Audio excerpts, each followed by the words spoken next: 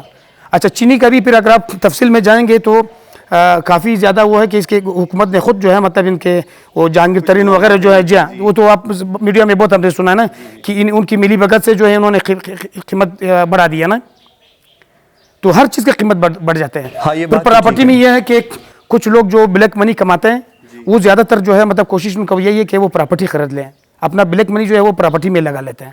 تو اس لیے ہے حکومت کو چاہیے کہ وہ مطلب جو بندہ پراپرٹی خریدتا ہے ان سے معلوم کر لے کہ یہ پیسہ آپ نے جو اتنا یہاں پہ انویسٹ کیا یہ آپ نے کہاں سے کمایا، یہ آیا کہاں سے. ان کا یہ جو نیب ریب وغیرہ جو ہے یہ ہے میرے خیال میں وہ اتنا کرامت نہیں ہے. کرامت ہوتا تو آپ کو ان کا رزلٹ نظر آتا. یہ مشتاق ریسانی صاحب ہے، ان کو پکڑا، ان کے گھر سے کتنے پیسے نکالیں اور ابھی اس وقت باعزت بری ہیں.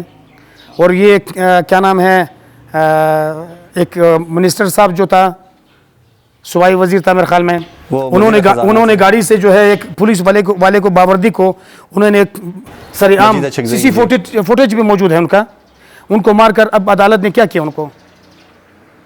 تو لوگوں کا اعتماد عدالت سے اٹھ رہا ہے. لوگ تو عدالت جاتے ہیں اسی لیے تاکہ اس کو انصاف ملے نا. اب اگر عدالت انصاف نہ دے تو لوگ کہاں جائیں گے؟ صحیح بات ہے.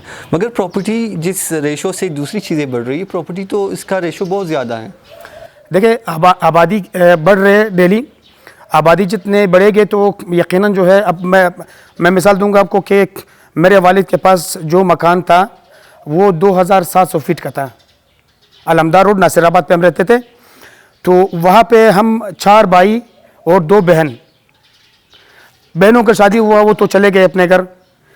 اچھا ہم بھائیوں کا جب شادی ہوا تو ہر کسی کے گھر 1 بیٹا 2 بیٹا 3 بیٹا. اچھا ہمارے بچے پیدا ہوئے، آبادی ہمارا ٹوٹل 6 7 8 ٹوٹل 8 کے ہم آبادی جو ہے ہم ایک مکان میں رہتے تھے. اب کچھ سال کے گزرنے کے بعد جو ہے یہ 8 10 12 سال گزرنے کے بعد وہ آبادی تقریباً 3 گنا ہو گیا، 4 گنا ہو گیا. بیٹے کو الگ گھر کی ہاں، تو والد نے یہ سوچا کہ بھائی ہر بیٹے کو الگ جگہ دینا چاہیے نا. تو ہم رجوع کرتے ہیں کہ بھائی جا کے دوسرا خرید لے، یا پھر کیا کرتے ہیں اسی پراپرٹی کو ہم 2 ٹوٹے کر کے پھر ہاں یہ دو بھائی کا حصہ یہ ہے، 2 بھائی کا حصہ یہ ہے. یہ وجہ یہ ہے کہ آبادی بڑھ رہے ہیں تو پراپرٹی جو ہے وہ کے حصے بکرے ہوتے ہیں اور قیمت بڑھ جاتے ہیں. ہاں تو اس کی ڈیمانڈ زیادہ ہے. ڈیمانڈ زیادہ ہے جی. اچھا، آج کل سوشل میڈیا کا دور ہے، اسی لیے بے شمار لوگ خود ہی اپنے مکانات کی تصاویر سوشل میڈیا پر ڈال کر انہیں فروخت کرنے کی کوشش کرتے ہیں. اس بارے میں بھی ہم نے ان سے ان کی رائے جاننے کی کوشش کی.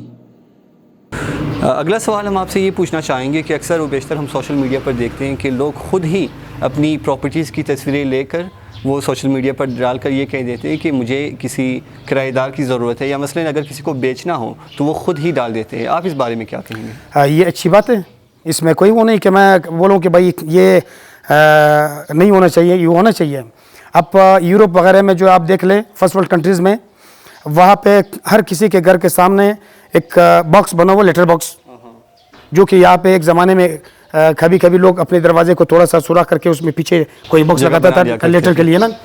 وہاں پہ باہر باقاعدہ لگا ہوا ہے اور اسٹینڈ لگا ہوا ہے، اسٹینڈ پہ جو ہے باکس لگا ہوا ہے، لیٹر باکس. کسی کو جب اس کا مکان پسند آتا ہے تو وہ لکھ لیتے ہیں کہ میرے فون نمبر یہ ہے, آپ کا مکان مجھے پسند آیا, میں خریدنا چاہتا ہوں, وہ اسی میں ڈال لیتے ہیں. اگر اس نے بیچنا ہو تو اس کو کھال کر لیتے ہیں, بیچنا نہ ہو تو کاغذ پاٹ کر پھینک دیا اس نے. تو یہ اگر وہ سوشل میڈیا میں دیتے ہیں تو بھی اچھی بات ہے. ہاں, لینے والے کو چاہیے کہ جب وہ خریدتے ہیں تو ان کے پیپرز وغیرہ ایسے مکانوں کے زیادہ چیک کر لیں. وہ اس لیے کہ اگر پراپرٹی ڈیلر کوئی ڈیلنگ کرتے ہیں, کمیشن لیتے ہیں, تو اس کے ذمہ دار ہوتے ہیں, ذمہ دار بھی وہ ہیں. پیپر وغیرہ سارا وہی چیک کرتے ہیں, یا ٹرانسفر کرنے کے لیے باغ ڈور وہی کرتے ہیں کہ یہ تحصیل میں ٹرانسفر کرنا ہو یا کنورٹمنٹ میں ٹرانسفر کرنا ہو یا کچھ بھی کرنا ہو تو وہ کر دیتے ہیں. اس میں گواہ وغیرہ وہ ہے. خدا نہ خواستہ اگلے دن کو کچھ پڈا ہو جاتا ہے, کچھ رپڑا ہو جاتا ہے اس پراپرٹی میں, تو یہ پراپرٹی ڈیلر جو ایک دو گواہ جو لکھے ہوئے وہ ذمہ دار ہے, وہ جا کے عدالت میں پیشی بھی دیتے ہیں کہ بھائی یہاں میں گواہ ہوں, یہ ہم لوگوں نے بیچا ہے, یہ اتنے میں بیچا ہے. بالکل ٹھیک. تو ان کو چاہیے کہ وہ تھوڑا سا احتیاط سے ان کو خرید لیں ویسے خرید لیں, بس ان کا نصیب ہے. کچھ لوگ پراپرٹی ڈیلر سے روگرداں ہے کہ کہتے ہیں کہ یہ لوگ جو ہے قیمتیں انہوں نے بڑھایا. قیمتیں ہم نے نہیں بڑھایا.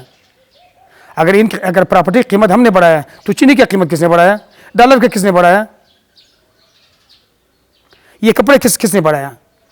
ایک زمانے ہم کپڑا سلواتے تھے 14 روپے جو ہے اس کے سلائی ہوتا تھا, آج کل 900 روپیہ 800 روپیہ. اس کو کس نے بڑھایا, اس کو بھی پراپرٹی والوں نے بڑھایا. ظاہر سی بات ہے ہر چیز قیمت وقت کے ساتھ بڑھی ہیں. میرا مارکیٹ میں دکان ہوا کرتا تھا آج سے کوئی 20-25 سال پہلے, اب بھی دکانیں ہیں لیکن میں خود نہیں کر رہا ہوں, اس کو میں نے رینٹ پہ دیا ہوا. یہ گلاسز جو ہے یہ نظر والی جو پڑھنے کے لیے ہیں, یہ ہم بیچتے تھے مارکیٹ میں 35 روپے کا 40 روپے کا, اور اب میں نے اس کو خریدا 700 روپے کا. اگر پراپرٹی کا وہ آپ پراپرٹی ڈیلروں پہ آپ لگا لیں گے کہ انہوں نے ریٹ بڑھایا تو اس کا پھر کس نے بڑھایا. تمام حقائق جاننے کے بعد ہر کسی کے ذہن میں یہ سوال ضرور آیا ہوگا کہ مستقبل میں اس چیز پر قابو پایا جا سکے گا یا یہی سلسلہ جاری رہے گا. تو کیا اس بڑھتی قیمتوں پر آپ کو لگتا ہے کہ کسی طرح قابو پایا جا سکتا ہے, یا مستقبل میں آپ کیا دیکھتے ہیں اس بار اس چیز کو؟ مستقبل میں بالکل ریٹ اس کا کنٹرول نہیں ہوگا. میں نے آپ کو بولا کہ گورنمنٹ نے ریٹ مختص کیا تھا جی کہ 1400 روپیہ فی اسکوائر فٹ گلستان ٹاؤن کا, یہ کنٹونمنٹ بورڈ کا ایریا ہے, یہ کینٹ ایریا ہے. تو یہاں پہ ہم 1000 روپے 1100 روپے کے بیچتے تھے. اس وقت ڈیمانڈ کم تھی اس کی, اور اس وقت ڈیمانڈ زیادہ. اب اس وقت جو ہے جو گورنمنٹ نے جو ریٹ رکھا اس سے زیادہ بک رہے ہیں. یہ حکومت کے بس میں نہیں ہے, اس کے بس میں ہی نہیں. یہ جیسا مطلب ہمارا روپیہ جو ڈی ویلیو ہوتا ہے نا, تو قیمت یہ مطلب پراپرٹی کا بڑھ جاتا ہے. ابھی کوئی 2-2.5 مہینے پہلے میں نے سنا کہ 10,000 کے نوٹ بھی بن رہے ہیں. اگر وہ بنے گا نا تو جو پراپرٹی اگر 1 کروڑ روپے کا ہے وہ آٹومیٹک نکل جائے گا کوئی 6 مہینے کے اندر جو ہے 50% مطلب مہنگا ہو جائے گا. اب سونا دیکھیں, سونا بڑھ رہے ہیں, اور آپ کا یہ سب کچھ بڑھ رہا ہے, ڈالر بڑھ رہے ہیں, سونا بڑھ رہے ہیں, تو پراپرٹی ہی بڑھے گا. اور لوگوں کے پاس جو جن کے پاس ایک مکان ہے جو خود رہتا ہے وہ تو یقیناً ان کا وائٹ منی ہی ہوگا. جن کے پاس بہت سارے جائیداد ہیں, اگر وہ سرکاری ملازم ہے تو اس سے پوچھا جائے کہ بھائی آپ نے یہ آپ کا تنخواہ یہ ہے, آپ نے کدھر سے 40,000 میں اتنی محلے کیسے بنائے آپ نے؟ ابھی سوشل میڈیا پہ بھی آ رہے, باقی میڈیا پہ بھی آ رہا ہے کہ کوئی آرمی کا کوئی بندہ ہے جو آسٹریلیا میں معلوم نے کتنا زمینیں خریدا ہے, تو ان سے پوچھا چاہیے. ہم آرمی سے اپیل کرتے ہیں, ہم نیب ریب سے اپیل کرتے ہیں کہ ان سے پوچھ لیں کہ بھائی اتنا جائیداد آپ نے پاکستان سے باہر جا کے انویسٹ کیا, پیسہ یہ پیسہ کہاں سے لیا, کہاں سے آیا. بالکل ٹھیک. اگر میں نے بزنس کیا تو مجھ سے پوچھا جائے کہ آپ نے بزنس کیا, آپ ٹیکس دیتے نہیں دیتے؟ ہم ٹیکس دیتے ہیں. اگر ہم ایک ماچس بھی خریدتے ہیں تو اس پہ کتنا ٹیکس ہوتا ہے؟ بچوں کے لیے جو ایک چھوٹے چھوٹے لفافے جو پاپڑ وغیرہ جو کہلاتے ہیں, اس 10 روپے کے پیچھے کتنا ٹیکس ہوتا ہے؟ ہم تندور سے جو روٹی لیتے ہیں اس کا بھی ٹیکس ہم سے پہلے جو ہے انہوں نے دیا وہ ہم سے وصول کرتے ہیں تندور والے. اگر ہم کسی ہوٹل میں جا کے کھانا کھاتے ہیں وہ اس میں لکھتے ہیں کتنا آپ کا GST آ گیا, اتنا آپ کا ٹیکس آ گیا, اور اتنے سروس چارجز ہیں. پھر بھی لوگوں کو سمجھ نہیں آتے, ٹپ بھی دیتے ہیں. بس جب سروس چارجز آ گیا اٹ مینس کہ یہ وہی اس کا ٹپ ہے. ایک